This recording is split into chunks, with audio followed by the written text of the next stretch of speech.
For those who do not know you, could you introduce yourself? Hi, I'm Nguyen. I am an actor, comedian, and the co-creator of Phi and Me, which is celebrating our Vietnamese families here in Australia. What does it mean to you to build a life in Australia? When I think about that, I think that's my mum's job. She set the foundation, and my job as an artist was to tell everyone what she did. And so one of the great reasons why we created Phi and Me was to tell everyone our parents' story in a comical way, because I really believe that Vietnamese people are very funny. And my job is to make sure that the arts flourish, because I think a lot of parents still want their children to be doctors. So I'm a reminder that art is part of the human experience, and that storytelling is what connects us together, and that's why we're here today. Storytelling, show and not only tell. My mum and dad met at the Springvale Hostel Enterprise, and that's what Springvale is now. It is a home for so many Vietnamese people who won't leave Springvale, and has risen all the house prices. And I feel very grateful that because of my mum's choice and my dad's choice, that they have allowed me to be who I need to be. What does it mean to share your family's legacy with children and grandchildren? Yeah. The reason why I'm supporting the Vietnamese Museum Australia is that one of the greatest gifts that's ever given to humanity is when a parent who's never met their child decides to do something. And whether like you are a refugee child yourself who came with your parent, or a child who's never been on a boat, there's something about keeping that story alive, because look at us. We're so successful here in Australia. We should be pumping ourselves up, every one of us, and not just highlighting a few, but we are such a powerhouse.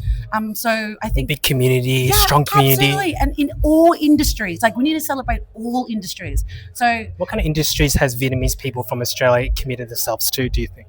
Medical. Top one. Accounting. Top two. Pharmacy, drug making. Not Bunsen and everything else, no. Entertainment. But for me, like seeing little children dancing to Vietnamese music, like, Seathan, and really embracing our culture and showing to the world, even like Gala, that might be like, we call it phobby, but it's so ingrained to our voice. And so I know with this museum that anyone who comes and travels through will get to see different aspects of what a Vietnamese person is, a Vietnamese Australian person. So walk me through the Vietnamese Australian person. What kind of things that, for those who may not be aware of Vietnamese culture, what are some things we grew up with? Like Van Son, Paris by Night, all things that we know. Yes. Could you maybe tell us, what is it?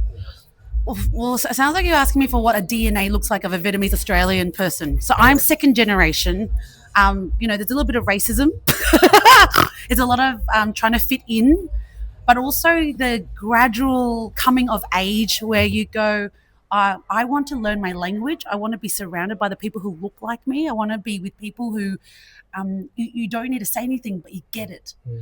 And I've been part of so many network groups, VAPN, like Vietnamese Australian Professional Network, the museum cohort of people. It's just like you can't even say anything. You just do. And I think that's so wonderful about our people. We do the work and we say what we say. And so finally, what had Australia given you and your family overall? I think essentially freedom, like the peace. Coming of my age now and really being grateful for who I am has been connection. And really, I know that when I do have children, that I would love my children to go to Vietnamese school and know that language. That's one of my biggest regrets, is not knowing Vietnamese very fluently, like not Duk Siêu Thai. But I really hope that my children don't lose what their grandmother did for them. And Vietnamese culture is not like the boat journey, but 4,000 years of history.